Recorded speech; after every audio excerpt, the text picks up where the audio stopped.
All right. Hi, everybody. Hello. So, Anthony, my name's Julia Sotas, and this is Anthony Mattis. And we live in Bluffton, South Carolina, and we're both Access Consciousness facilitators, and we actually met at Access Consciousness Facilitator training in Costa Rica 5 years ago. And wow. Isn't that weird? Yeah. And we basically Access has changed our lives, and we were asking the question, what can we be, or what can we talk about with people that's actually going to make their lives better? So we want to do a series of these talks to actually look at what it would be like if we all had greater, better lives and a lot more ease in different areas of our life. So today our topic is...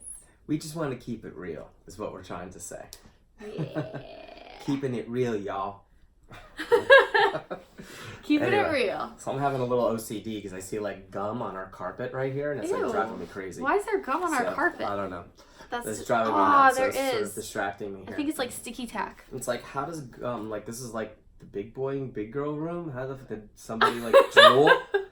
And that's the gum disgusting. Popped out of our mouth somehow, and we don't remember doing Pock it. and pod. Anyway, let's pock and pod the gum out of the carpet. I'm a little distracted here, but anyway, who says we had to be formal about this? So. Hey, so today we were going to talk about projections, expectations, judgments, and rejections, and I think that we're both really good at this. Yeah. So if you want the number one way to kill your relationship, have projections, have expectations.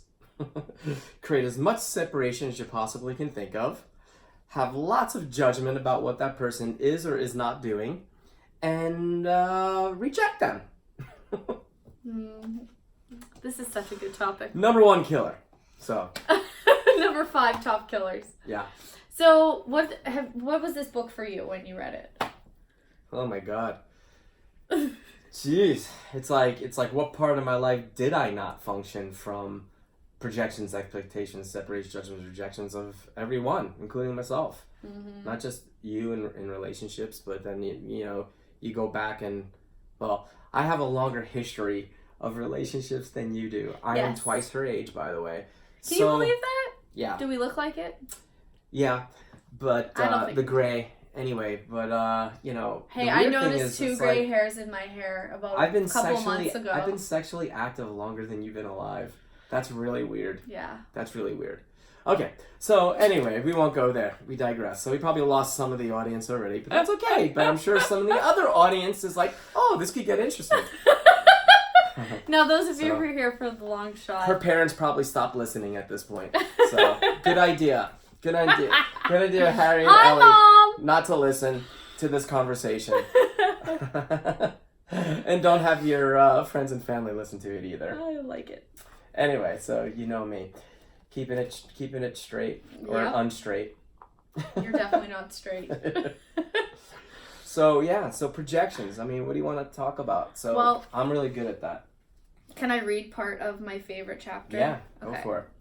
So, okay, the desire to control everything.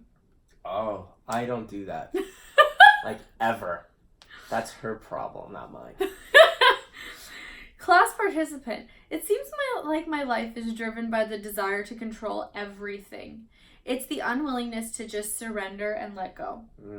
Gary. This book is also written by Gary Douglas, the founder of Access, who we love and adore because he is our most amazing contribution to our entire life. Absolutely.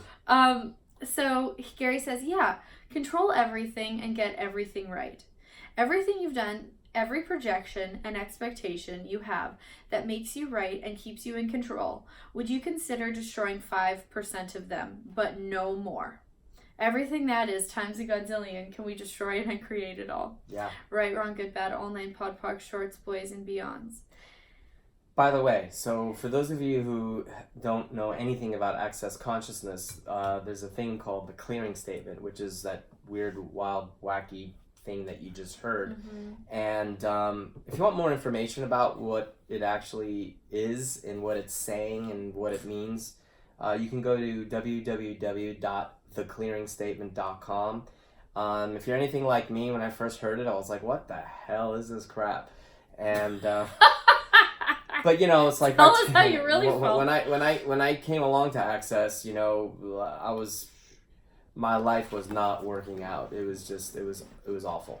So without going into details about it, you can check out my website too if you want to know my story. But that's not the topic of today. But if you want to know what she's saying, go to the www.theclearingstatement.com. We're not going to explain it here, but just know it's designed to clear away everywhere where you're functioning from unconsciousness and anti-consciousness in a particular area, and it sort of like begins to dissolve those limitations so that you actually have more space, more freedom to choose and to create the life that you'd like to actually have in whatever area: money, relationships, sex, health, whatever. Okay? All right, cool. Cool. I like it. So here's another one. How many projections and expectations are you currently holding on to make sure your life does not grow beyond your ability to control it? Everything that is times a godzillion. Can we destroy and uncreate it all? Yeah. Right, wrong, good, bad, all night, pop, pop. So you mean like becoming like super successful financially, like so successful that's like beyond anything you've ever imagined, and you start freaking the fuck out because you're like making like way more money than you ever have, and you're not like surviving, you're actually thriving, and you like shit yourself. You actually like start sharding every time you fart. Yeah. For those of you who don't know what sharding means, it's like when you think you're gonna fart and then you accidentally shit yourself. So people do that sometimes when they start making lots of money. You're my best friend. So anyway, just thought we clarify that too. So go ahead. So then what do? We start panicking. So we spend the money that we make so we don't have it. Yep. Anthony and I have been going over our profit and loss recently, and so we've been spending everything we've been making. Actually, that's not true. We've been holding our 10%, and but it's amazing to see how easy that is to do. So well, it's easy to see and perceive the freak out when it starts showing up. Yeah. So you know, it's amazing because recently you had a class and it was your biggest class so far, and there was a level of success that I've pretty much never seen anybody in my own personal life ever have before, like that level. And well where you got to actually be a part of it. Yeah. That's what I mean. And counting the money. She got to count the money. And it was freaky, actually. Like, energetically, it was freaky. I was freaked out for a few days because it was like going out into a white ocean or like a white sea where like there was nobody else there. There was no energetic place that was supposed to occur. Like, it was like it shouldn't exist. What's the white sea? Like, why is it white, not like brown or black or gray? It's like the whiteness is like so undefined. It's like the most undefined. Like place. Total space, you mean? Yeah, because the brown, you know, the people who have been sharding created that sea. The white, like nobody was there. Ah. You know? Oh yeah, it was like uncharted territory, basically. Uncharted territory. Uncharted. Totally. Uncharted territory. I like that one. Well, that's a good one. You can stop listening now. That was very funny. That was awesome. So yeah, no, you know, it was cool. You know, for me, I don't even know. Like, well, I don't think I didn't even count the money, so that's probably why I didn't freak out. But I don't know. I don't know. I don't even know if I have anything to say about it. It was sort of if. You know, I think I try not to actually dwell in that because any time in my life in the past where something felt like things were going to start working out and become great, it was like something would come along and like kick me right in the nuts, right? So it's like I almost like was in this space of like, I was like in gratitude, but it was almost like, yeah, okay, cool. For these 10 seconds, now what else is possible? Hey, that's the way you need to be about it. You know, it was like I didn't really want to dwell in it. It was like, cool, I had the gratitude, but I was like, whoop, next. But also, you know, there's a little part of me is like, when's the other shoe gonna drop? When's the other shoe gonna drop? And I've had to like pot and pock myself, you know, the clearing statement. Every time I had this thing seep into my world about when's this shoe gonna drop, and this is too good to be true. Yeah. Because that's never happened to me either before. On any level, And anytime there's an inclination of something like that, Well, it didn't magnificent happened, something, the shoe would drop, literally. And so, yeah. So everywhere we all feel like the shoe's gonna drop and life's too good to be true, you destroy and uncreate all of that, please. Cool. Right and wrong, good and bad, pop, all night, shorts, boys and beyonds. Cool. So the participant says, I have an image of Garfield the cat hanging on the wall with his claws dug in. It's this paralysis thing. It's stupid. It's insane.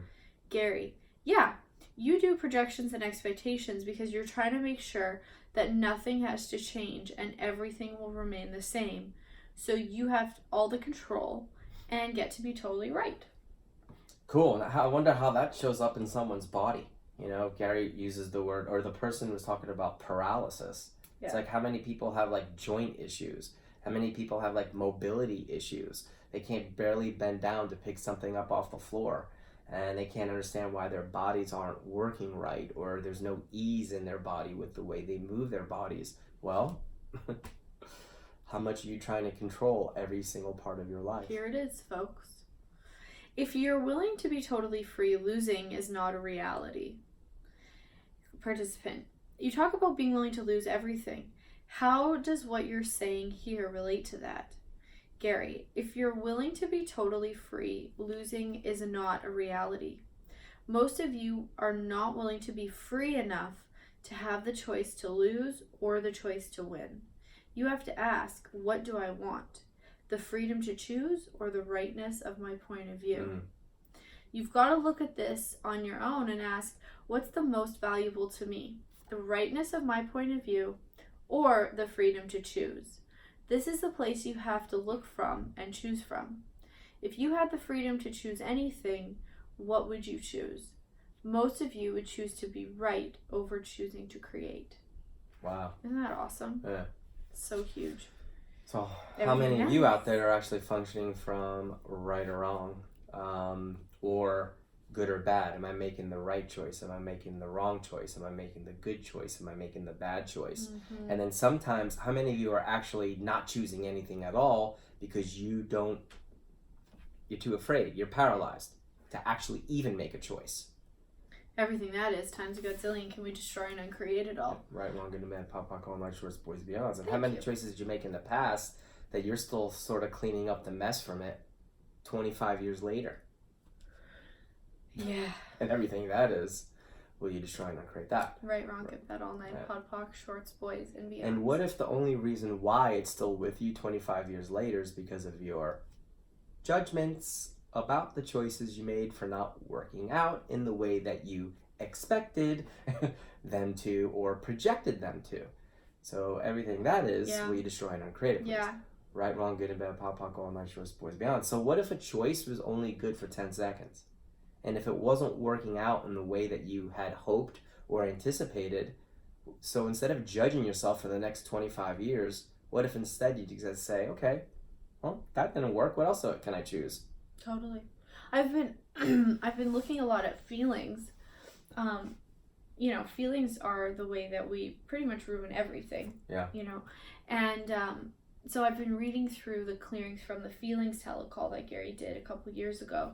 And I was reading this morning clearings about how many feelings about the past are you using to destroy the future you could be choosing. Right, wrong, good, bad, all night, pop, shorts, boys, and beyonds. But we use feelings to ruin everything. And if we are creating something, we'll make sure we find a feeling that will justify stopping what we're creating. And that was really cool. Wow. And that's something that I have done. I mean, I think everybody's done a lot, and I've definitely done it, is not creating because of the different feelings that come up or the different points of view. So feelings are nasty, nasty, nasty. Yeah. So, and feelings don't even exist. I mean, we're taught about like the feeling chart in like kindergarten, about what our feelings are and pointing to our feelings and classifying your feelings. And that's a really, really, really destructive thing because it gets you buying that the invention of feelings is like a real, relevant, important thing. And an infinite being wouldn't have any feelings, wouldn't function from feelings. Yeah. Cool. Your body feels though, like, ooh, I felt that. The body feels. body feels. But not the being. The being, no. The being, you want to perceive, know, be, and receive. That would be a more advantageous way of functioning in this reality. So, ow! I felt that. What if it was perceive, know, be, and receive? Sorry, I digress. I want to read this other part here too. I just love this book. What's the purpose of a problem? What would it be like if you didn't ever think there was a problem? What if there are no problems except the things we make problems? Why do we make things problems? When we make something a problem, we do it so that we can live in this reality as though this reality is all we desire. What's the purpose of a problem? To have something to overcome.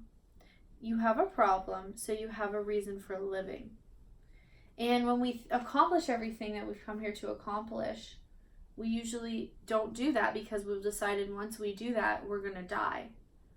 So everywhere that you guys are not willing to accomplish things, you're not willing to create your lives because you've decided that you'll die if you actually go forward and do that totally, will you destroy and create it all. Yep. Right and wrong, good and bad, all 9 pod, poc, shorts, boys, and beyond. Or what if you just haven't asked for enough, and you actually have everything in your life that you always thought would be an amazing life, and then once you have it, it's like it doesn't even like energetically match what you know is possible. But it's like, can I actually ask for more than what has already shown up? And I'm not talking about material things. I'm just talking about the things, I don't even know what those things are. It's like, what is your new ask? What is your ask that's actually even beyond anything you ever dreamed that you could even have as your life?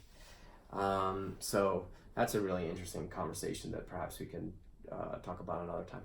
Yeah. I would love to look at like what, like, you know, Dane says a lot, like the thing that stops you from having everything you desire is because you're just not asking correctly. Like, you're not asking for enough. You're not actually looking at what matches you, the being. And what if the ask was undefinable? Were you willing to actually have your ask be undefinable and actually just tap into the energy or access the energy of what the ask is, but not actually having anything? Tap that ask. Tap that. But actually, not actually have anything definable, like, you know, like that. I felt that because bodies feel. I keep thinking about all these like YouTube critics out there that my sons watch, and they just like find videos like this. Oh my gosh, and then they break exploit them down, and they like totally Cody exploit Ko? the shit out of it. Oh my gosh, Yeah. There's this YouTuber. I can't even imagine if those guys got a hand on this freaking video. This YouTuber, he's actually Canadian like myself. He's from Calgary, and I thought they were all innocent. I thought you Canadians were like innocent. No, he's an asshole. But they're very funny. They're very funny. But I hope Cody Ko makes a parody. I don't know if we're exciting enough for a Cody Ko parody. Probably not. That would be a truly an honor, Cody Ko, if you're out there. I would be honored if you made fun of me. Oh, be careful what you wish for. Oh God. Excuse me, I'm gonna cough up my lung. All right. Yeah. So, yeah, I love this chapter. This is a great book, and I'm reading from chapter 2, Giving Up Being Right, because that's pretty much why we don't create most of what we're capable of, is because it doesn't exist. There's nowhere that it makes us right in this reality.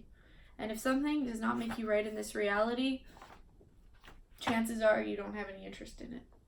Yeah. Yeah. Cool. Awesome.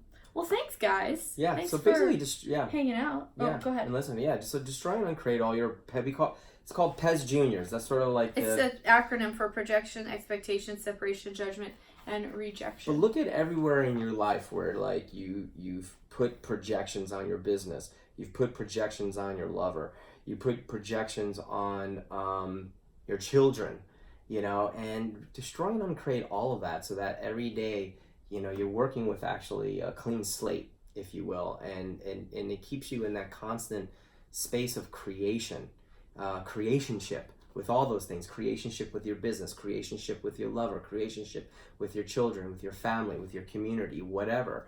But as long as you're living by and with projections, expectations, separations, judgments, and rejections, you always have to be in a space of judgment, always, whether it's fitting in or not. And that's just not fun. It's just not a fun way to be in the world. So let's destroy and uncreate our relationship to each other. Cool. Times a godzillion. Right, wrong, good, bad, online, pod, poc, shorts, boys, and beyonds. Cool. Now I'm going to find a new woman now. Whoa, yeah. Bye, everybody.